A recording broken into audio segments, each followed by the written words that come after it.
upang malinis ang ahensya at managot kung sino man ang umabuso sa pondong dapat ay sa mamamayan. Ako si Maki Pulido at ito ang nakatala sa aking Reporter's Notebook.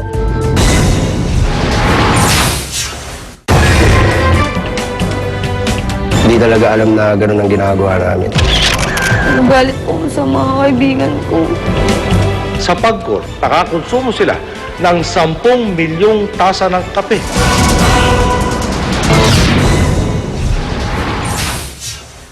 Ang programang ito ay hatid sa inyo ng Mercury Drug, gising 24 oras sa mga piling lugar. Mercury Drug, tumutulong para sa kalusugan ng bayan. Sa Mercury Drug, makasisigurong gamot ay laging bago.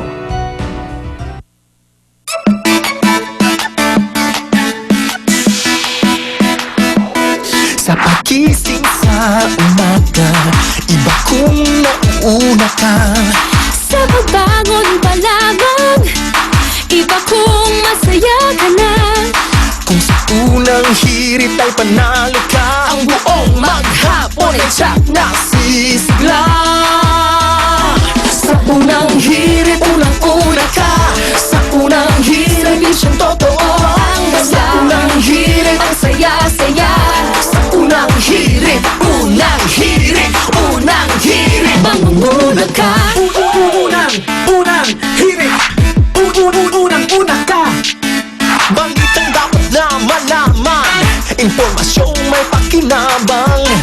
Mga dapat unawain sa ating mga gawain.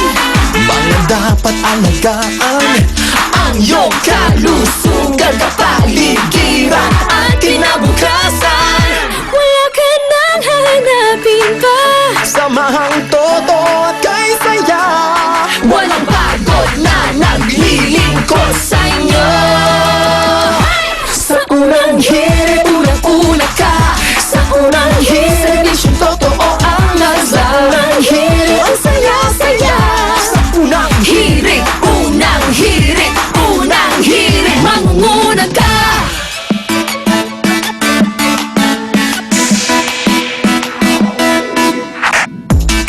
Okay, good morning mga kaigan. Alam nyo, okay. Ikatlong araw na po ng buwan ng Agosto. Miyerkules na, pero paglipas po ng mga araw, iisang pareho eh. Masama pa rin po ang panahon, may mga pag-ulan. Yan, medyo minahina ng konti, ano, ngayong umaga anyway. Kaya sana naman wish nating lahat tumigil na ang mga ulan, di na kami makapagpatuyo. At umaraw naman kahit kaunti lang at marami nang may tambak na labada dyan. Mga bata, sayang ang tuition. Oo. At ang ilog sa Marikina, binabantayan na naman natin at malapit na itong umabot sa critical level dahil sa walang tigil na pag-uulan. Kaya abangan nyo yan at ang mga balita sa masamang lagay ng panahon na ating nararanasan po ngayon. Kaya eto na po ha, yung pasok wala. pinakahihintay ng lahat ng estudyante dyan, maging ng kanilang mga magulang.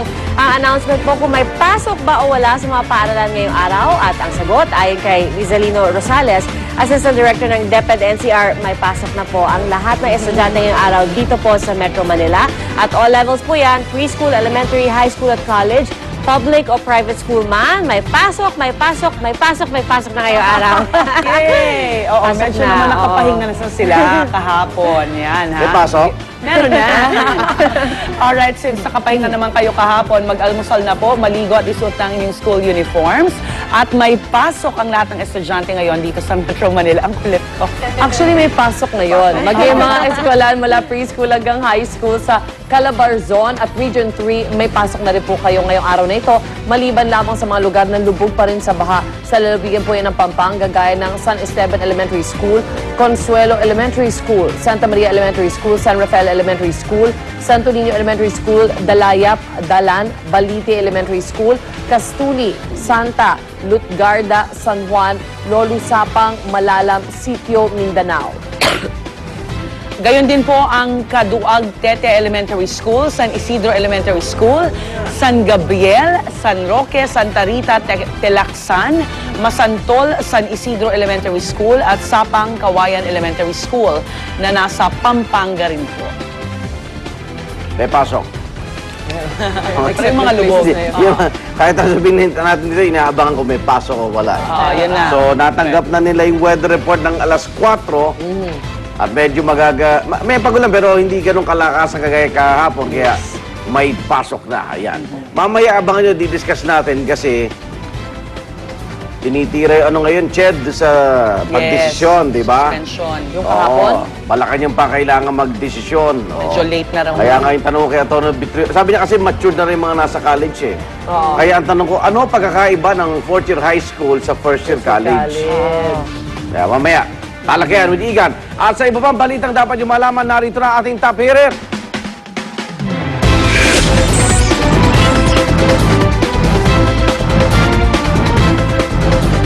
Sa kabila po ng masungit na panahon, kamapasok lang po na balita, isang malaking sunog ang sumiklab dyan sa Project 4, Quezon City.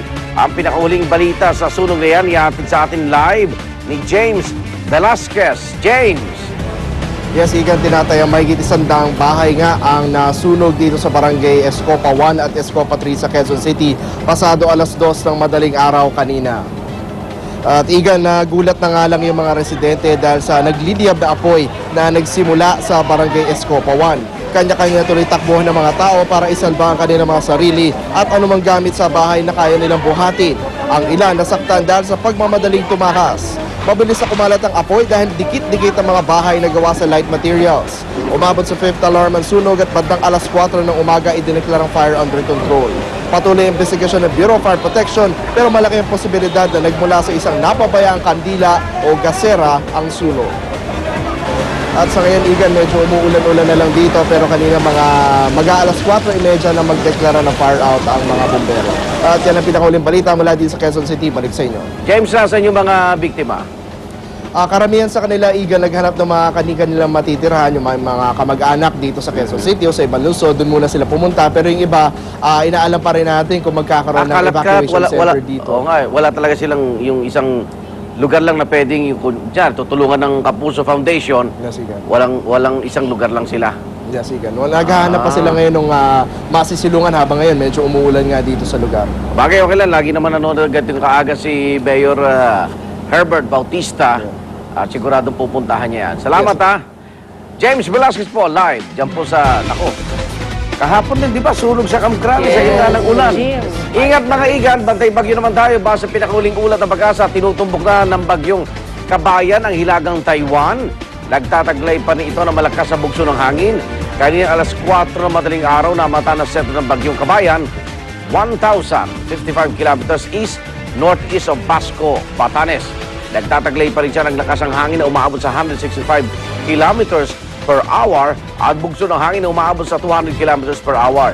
Kumikilos sa Pakanluran, hilagang Kanluran direksyon sa bilis na 11 kilometers per hour. Samantala, yung low pressure area na dating si Bagyong Lando, matatagpuan na po sa layong 100 kilometers west ng Sinait, Ilocos Sur. Kaya dahil dito magiging maulan pa rin sa kanlurang bahagi ng Luzon, kabilang na po dyan ang Metro Manila dahil hinahatak niya ang habagat. At sa pinakahuling balita sa ating may ilagay na panahon, Sunny Paharilla, makakausap po natin weather forecaster ng Pag-asa. Good morning, Sunny. Yes, good morning po, Igan. Okay, ang Metro Manila, kamusta? Metro Manila, maulan pa rin po tayo, bagamat light to moderate na moderate to heavy na lamang po yung ating ang ating range between 5 to 10 millimeters per hour. Di tulad kahapon talagang nakita po natin na about 30 millimeters per hour yung kanyang naging maximum. So, as a matter of fact, yung ating data, alas 8 hanggang alas 2, nakapagtala po tayo ng 48 millimeters dito po sa Science Garden. The average of 8 millimeters in an hour, heavy na po yun kasi 7.5 po yung ating maximum sa 1 hour na ano. Okay, si Kabayan ba may epekto pa sa atin, Sunny? Sino po? Si Kabayan, may epekto pa ba? Si Kabayan, ito po yung nagpapaibayo talaga sa ating habagat. Ang malungkot nga nitong si Kabayan ay mayroon tayong kasing mga high pressure systems na nakapayong sa kanya. Kaya sa ngayon, mapapansin nyo po, west-northwest na naman po yung kanyang patakbo o more of a westerly direction. So, lalapit na naman siya dito sa may northeastern part po ng ating bansa. Masamang balita yun dahil habang hindi siya nakakalayo, malakas pa rin ang epekto niya sa habagat na siya namang nagpapaulan sa mga kanlurang bahagi po lalo na dito sa Luzon. Okay, yung low pressure area? Yung low pressure area, medyo nandyan pa pero hindi naman siya gaanong kalakas. Kaya hindi siya talaga masyadong tinitingnan natin na main factor sa ating mga pag-ulan sa ngayon. Sani, kamusta rin yung mga Doppler radar? Takot pala sa kidlat yan, ano? Okay naman po, preemptive actually lang yun.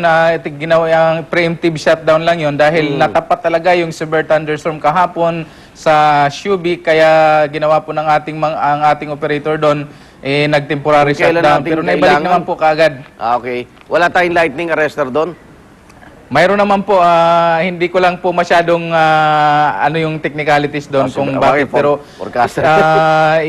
temporary shutdown lang naman. Mayroon lang sigurong mga nakita silang, may mga technicalities sigurong na kailangang ingatan. Ayan. Sani, maraming salamat.